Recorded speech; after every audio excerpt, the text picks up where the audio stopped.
कहानी का पूरा आनंद लेने के लिए कहानी के पिछले भाग को सुनना ना भूलें। कहानी के पिछले भाग का लिंक आपको नीचे कमेंट बॉक्स और डिस्क्रिप्शन बॉक्स में मिलेगा। तो चलिए आगे की कहानी शुरू करते हैं। ओम नमः शिवाय। जय माता दी।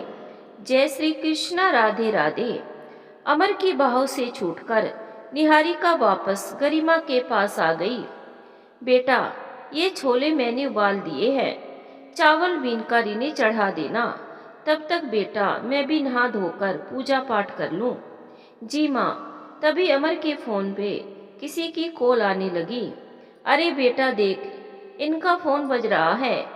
जा पहले अपने पापा को फोन दे दे, क्योंकि अगर कहीं कोई जरूरी कॉल होगी तो चिल्लाएंगे कि बताया क्यों नहीं। जी अभी देकर आती हूँ।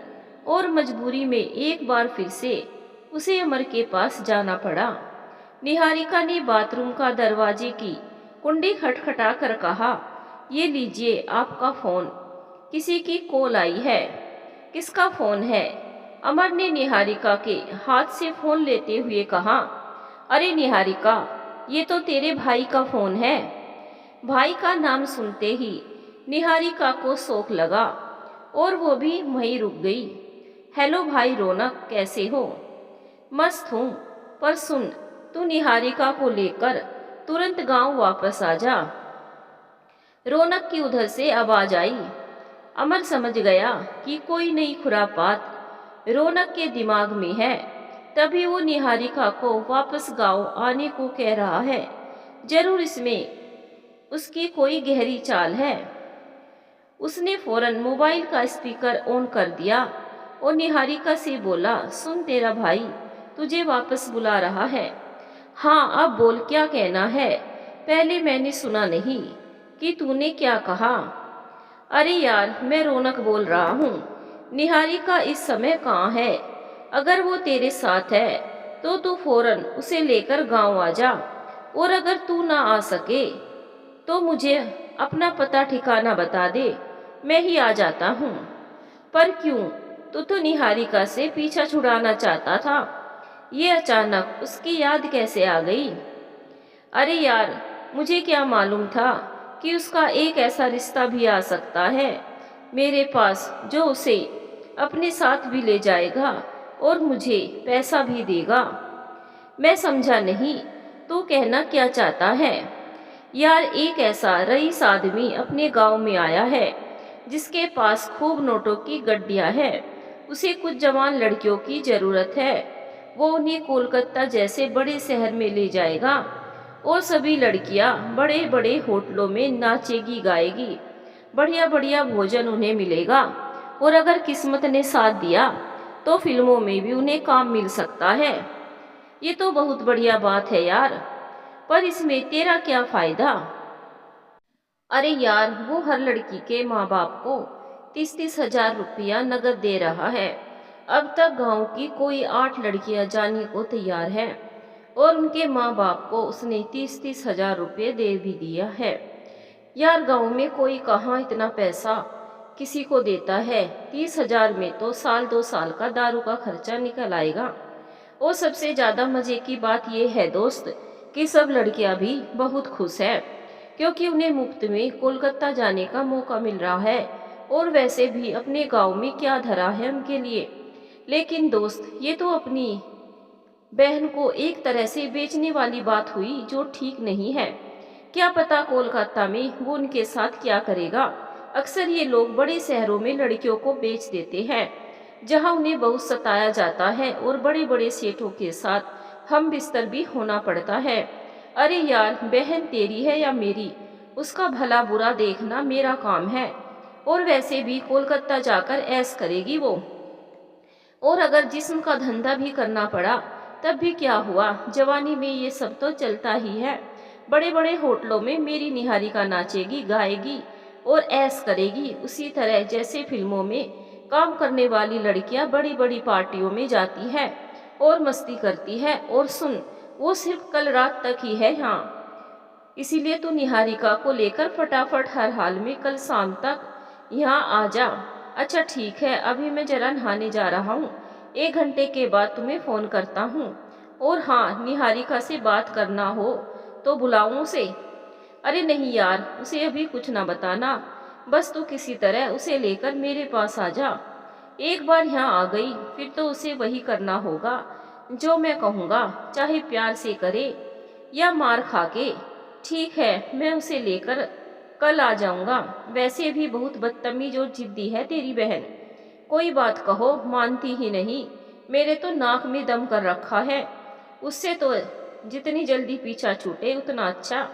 तो ठीक है, तू उसके साथ कल आ जाना, फिर दोनों मिलकर दारू भी पिएंगे और जवानी के मजे भी लेंगे। 30,000 की रकम में एक दिन अगर 200-400 भी खर्चा हो जाए तो कोई हर्जा नहीं है। हम कर देंगे इतना खर्चा। अमर कुछ कहता, इसके पहले ही फोन कट गया। निहारिका ने अपने शराबी भाई और अमर के बीच की पूरी बातें सुनी और बोली, नहीं अमर, मैं गांव नहीं जाऊंगी। पर क्यों नहीं जाएगी? कितनी बढ़िया बात आज की है उसने। तू कोलकाता जाएगी, हीरोइन बनेगी। और नहीं अमर नहीं, प्लीज मुझे गांव ना भेजो। मेरा भाई भाई नहीं कसाई है। मुझे मालूम है कि ये शहर के व्यापारी गांव की गरीब लड़कियों के माँ बाप को थोड़ा पैसा देकर उन लड़कियों पर कितना जुर्म ढाते हैं। पर मैं कर भी क्या सकता हूँ यार, आखिर वो तेरा भाई है। तेरे साथ गलत करे या सही, मैं कुछ नहीं कर सकता। और वैसे भी मेरा तेरे से रिश्ता ही क्या है? अगर मैं तुझे साथ नहीं ले गया और उसने मेरे खिलाफ थाने में रिपोर्ट लिखा दी तो क्या करूँगा मैं? तुझे तो अपने साथ ले ही जाएगा वो और मुझे जेल में चक्की पिसवा देगा। और मैं बहुत अच्छी तरह से जानता हूँ उसे कि पैसों की लालच में कुछ भी कर सकता है वो। देख निहारिका, मैं एक शादीशुदा इंसान हूँ। मेरी पत्नी और 3 छोटे छोटे बच्चे हैं। मैं उनकी जिंदगी बर्बाद नहीं होने दूंगा।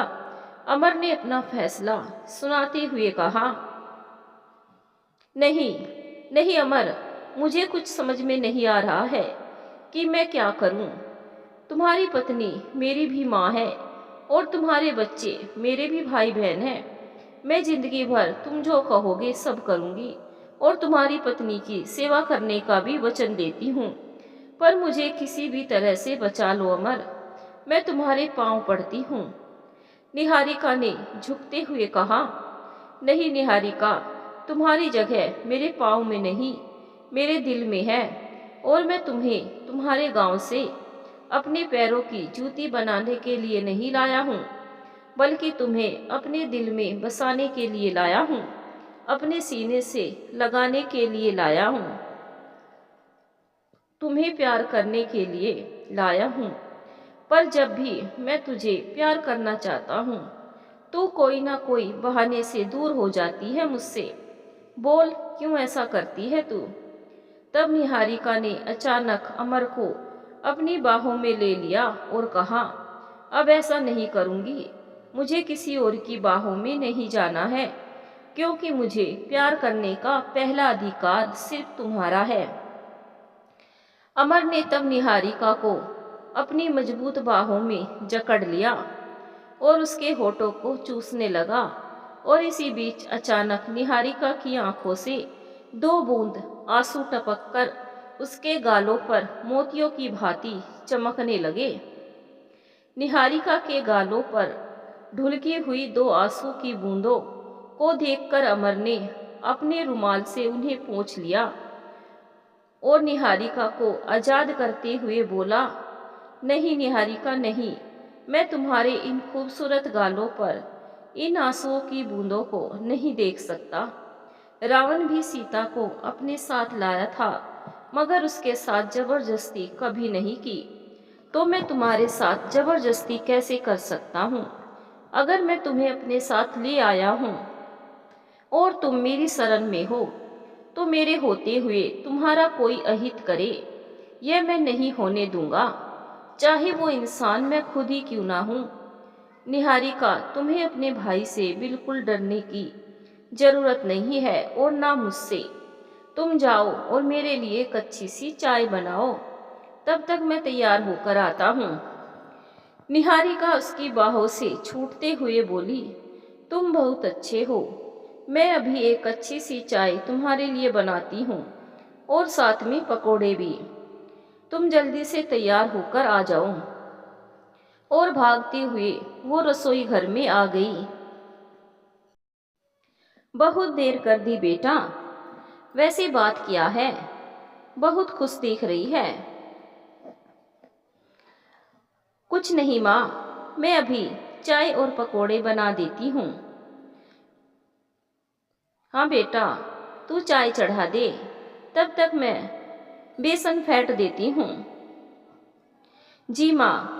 और तब फटाफट नेहा ने प्याज और आलू के छोटे छोटे टुकड़े काटने लगी और माँ ने भी जल्दी जल्दी बेसन फेंट दिया।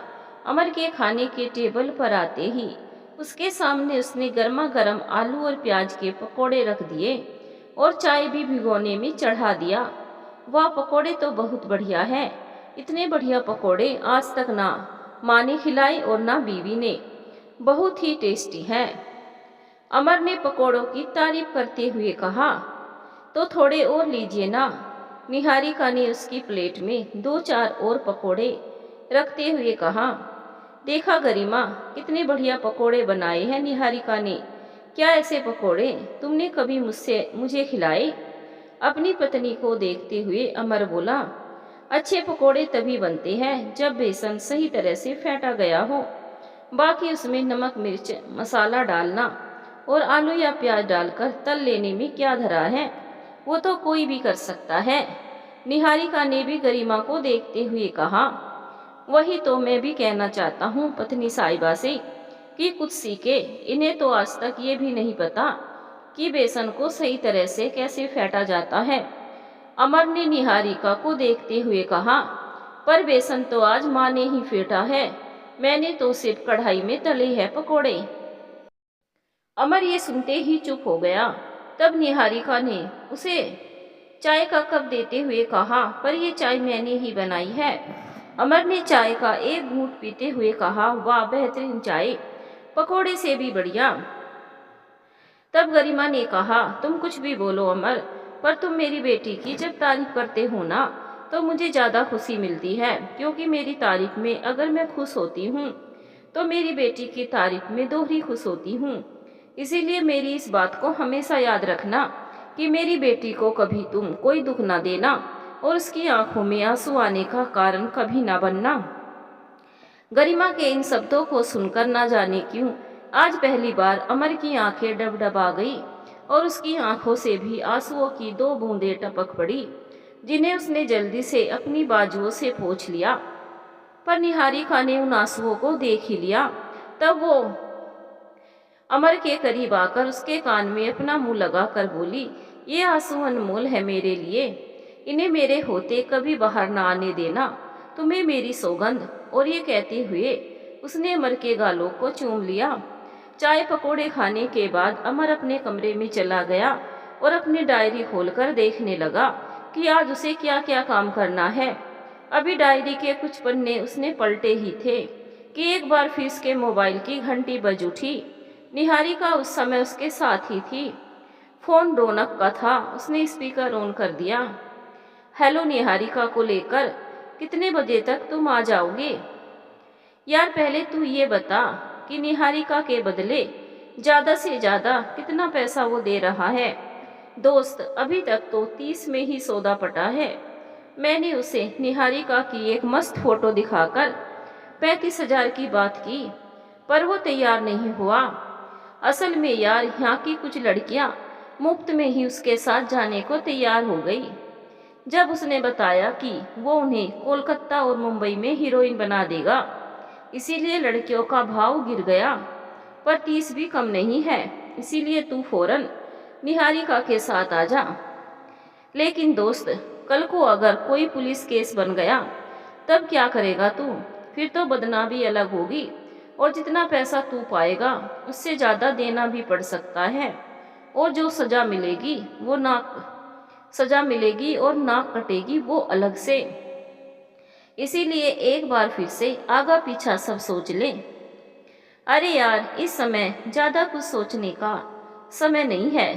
तो बस फटाफट ट्रेन पकड़कर निहारिका के साथ यहाँ आ जा। बाकी जो सोचना होगा यहीं सोच लेंगे। यार मैंने तो इसीलिए तुझसे ये बात कही क्योंकि वहाँ रिस्क बहुत है, और वैसे यहाँ मेरा बॉस भी बहुत मस्त है।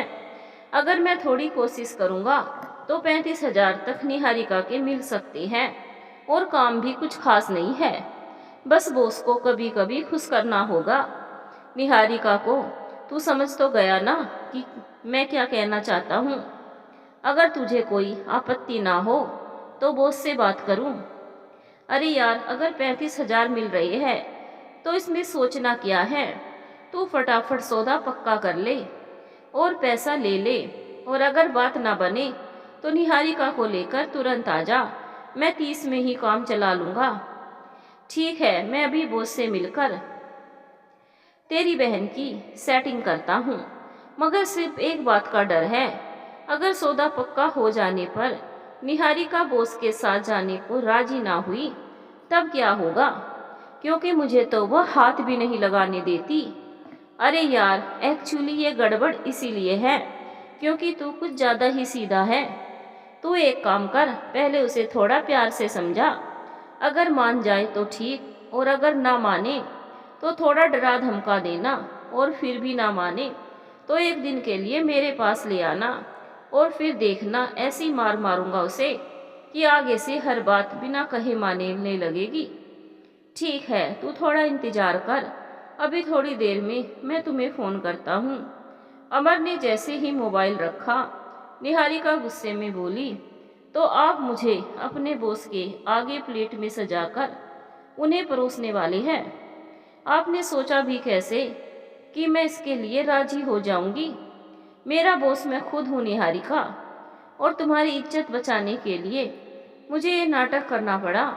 मैं तेरे शराबी भाई के मुंह पर 35,000 रुपये फेंक दूंगा, पर तेरे जिस्म पर किसी की आंच ना आने दूंगा। अमर ने जब यह बात निहारिका से कही तो एक बार फिर उसकी आंखों में आंसू आ गए, और उसने अमर से कहा, आप इंसान नहीं भगवान हो। नहीं निहारिका, ऐसा कभी ना कहना। कितनी बार तुझको गलत निगाहों से देखा है मैंने। मैं तो इंसान भी कहलाने के लायक नहीं हूँ। जो किसी लड़की की मजबूरी का फायदा उठाना चाहे, वो किसी लड़की की आंखों में आंसुओं के आने का कारण बने, उसे कोई इंसान कैसे कह सकता है। तुझे तो मालूम ही है कि मैं तुझे गांव से यहाँ क्यों लाया। मैं तुझको यहाँ तेरे भाई से बचाने के लिए नहीं, बल्कि अपने जिस्म की प्यास बुझाने के लिए लाया था।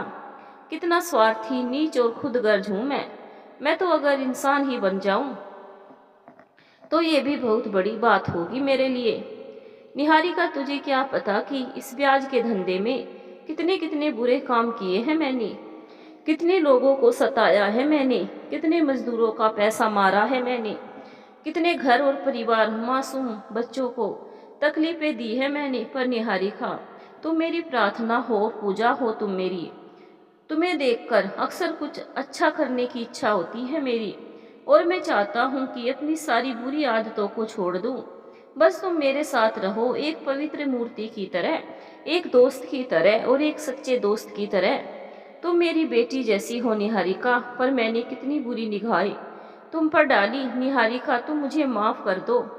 माफ़ तो कर दोगी ना? नहीं करूँगी, इसीलिए क्योंकि मैं पहले ही तुम्हें माफ़ कर चुकी हूँ, और आगे आपने कोई गलती की ही कहाँ है जो तुम्हें माफ़ करूं। काश मैं तुम्हारी हर इच्छा पूरी कर सकती और उसके गले में अपनी बाहें डाल दी, पर आज उनका यह प्यार कलंकित करने वाला प्यार नहीं था। अमर कितना भी बुरा हो, लेकिन उसके अंदर की अच्छाइयों ने आज निहारिका का दिल जीत लिया।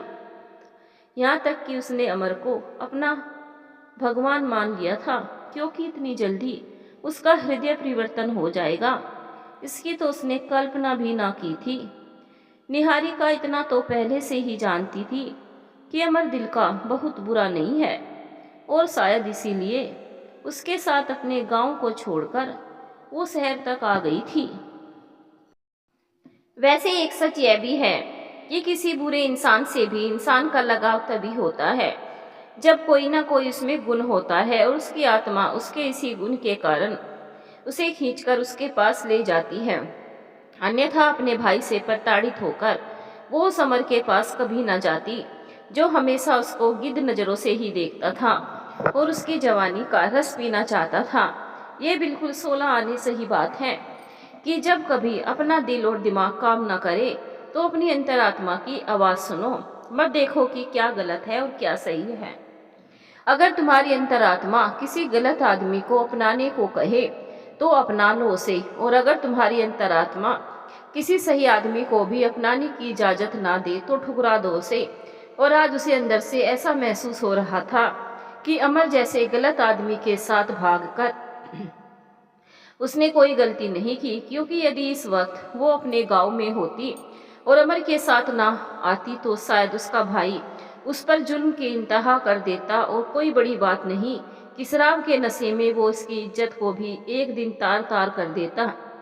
क्या ऐसा भी कोई भाई होता है जो खुल्लम खुल्ला अपनी बहन को किसी और की बाहों में देने की बात करे, उसके जिस्म का सौदा करे, बिना इस बात को सोचे समझे कि उसको खरीदने वाला उसके साथ क्या करेगा, कितना तड़पाएगा उसे, खुद उससे बलात्कार करेगा और दूसरे ग्राहकों से भी उसके जिस्म को नुचवाएगा, और क्या पता कि वो जिंदा भी बचेगी या नहीं, पर उसे किसी बात का कोई फिक्र नहीं। क्या भाई ऐसे होते हैं, लेकिन उसे मालूम है कि अड़ोस पड़ोस और रिश्ते नातों में भी अगर उसकी बात चले तो लोग उसे ही कसूरवार ठहराएंगे, उसके भाई को नहीं। निहारिका बहुत देर तक अमर के बारे में ही सोचती रही, अपने बारे में सोचती रही, अपने भाई के बारे में सोचती रही, और इसी बीच अमर ने सफ़र की पूरी तैयारी कर ली और खाना भी खा लिया। फिर निहारिका से उसने कहा, अब आज मैं काम पर नहीं जाऊंगा, बल्कि सीधा तुम्हारे गांव जा रहा हूँ, तुम्हारे भाई से अंतिम हिसाब किताब करने, और वापस आने के पूर्व मैं उससे एक कागज पर साइन भी करवा लूंगा कि उसका आज के बाद तेरे से कोई रिश्ता नहीं होगा, जिससे फिर कभी वो तुझ पर कोई जुल्म ना कर सके, तुझे अपने पास बुला ना सके, तुझे बहका ना सके, और किसी सौदागर के साथ तुझे बेच ना सके। क्योंकि इस दुनिया में तो ऐसे लोग भी हैं जो एक ही लड़की का कई कई बार सौदा कर देते हैं और लड़की की जिंदगी को नरक से भी बदतर बना देते हैं। अमर की बातों को सुनकर गरिमा ने चौंकते हुए कहा, ये क्या कह रही है आप, मुझे कुछ समझ में नहीं आया। आप कहाँ जाने की बात कर रहे हैं और कौन किसका सौदा कर रहा है? गरिमा, मुझे सिर्फ एक बात तुम बताओ कि तुम निहारिका को कितना प्यार करती हो। मुझे नहीं पता, पर मैं इतना जरूर जानती हूँ कि मुझे निहारिका से इतना प्यार हो गया है कि लगता है जैसे जन्म जन्म का रिश्ता है हमारा उससे, प्यार का रिश्ता, आत्मीयता का रिश्ता। गरिमा, तुम्हारे और निहारिका के इस रिश्ते को मजबूती देने के लिए और इस रिश्ते को स्थायी बनाने के लिए मैं निहारिका के गांव जा रहा हूँ। निहारिका अब हमेशा हमारे साथ ही रहेगी और मैं उसे यहाँ से कहीं नहीं जाने दूंगा, और इसीलिए मैं उसके भाई से मिलने जा रहा हूँ और गांव जाकर उससे पक्की बात कर लूँगा कि अब निहारिका यहीं रहेगी और वापस गांव कभी नहीं जाएगी। यह तो बहुत अच्छी बात है, वरना इसका शराबी भाई कभी भी हंगामा कर सकता है और यहाँ आकर निहारिका के साथ कोई गलत हरकत भी कर सकता है और उसे जबरदस्ती अपने गांव भी ले जा सकता है, और तब हम कुछ भी नहीं कर सकेंगे, क्योंकि कानून की नज़रों में तो हम निहारिका के कुछ भी नहीं हैं। जबकि इसका भाई जैसा भी है, पर रिश्ते में इसका भाई है, तो हमारा ये अंधा कानून भी उसी का साथ देगा, क्योंकि कानून की नज़रों में इंसान के प्यार और जज्बात की कीमत कहाँ होती है। हाँ गरिमा, और इसीलिए मैं इस नापाक रिश्ते को हमेशा के लिए ख़त्म कर देना चाहता हूँ। मैं कोर्ट के पेपर पर मैं उससे साइन ले लूँगा कि अब निहारिका की ज़िंदगी में वो कभी दखल नहीं देगी और कभी भी निहारिका से कोई रिश्ता नहीं रखेगी। फिर वो सुकून से हमारे साथ रह सकेगी, बिना किसी डर के, बिना किसी भय के। गरिमा, अभी 1 घंटे बाद ही मेरी ट्रेन है और मैं कल सुबह तक वापस आ जाऊंगा। तब तक तुम निहारिका का ख्याल रखना और इसे किसी बात की तकलीफ ना होने देना। आप बिल्कुल बेफिक्र रहे। मुझे निहारिका का आपसे भी ज़्यादा ख्याल है, क्योंकि यह मेरी बेटी है, सबसे बड़ी बेटी, वो सबसे समझदार बेटी। गरिमा ने अमर को भरोसा दिलाते हुए कहा। थैंक्स गरिमा, हमें तुमसे यही आशा थी। मैं अब निकलता हूँ यहाँ से। और निहारिका, तुम भी गरिमा का और अपने भाई बहनों का ख्याल रखना। जी जरूर रखूंगी। निहारिका अमर के पैर छूने के लिए झुकी ही थी कि अमर ने उसे अपनी बाहों में लेकर उसका माथा चूम लिया और बोला, हमेशा खुश रहना और मुस्कुराती रहना। अमर अपना बैग लेकर निकल गया और निहारिका घर की बालकनी से तब तक उसे अपलक जाते देखती रही, जब तक वो उसकी आंखों से ओझल ना हो गया। गांव जाकर क्या होगा अमर के साथ? क्या अमर निहारिका के भाई से साइन करवा पाएगा?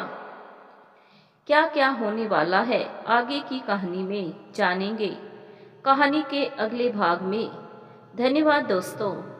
कहानी अच्छी लगे तो वीडियो को एक लाइक जरूर करें और हमें कमेंट करके जरूर बताएं कि आपको कहानी कैसी लगी। कहानी को शेयर भी जरूर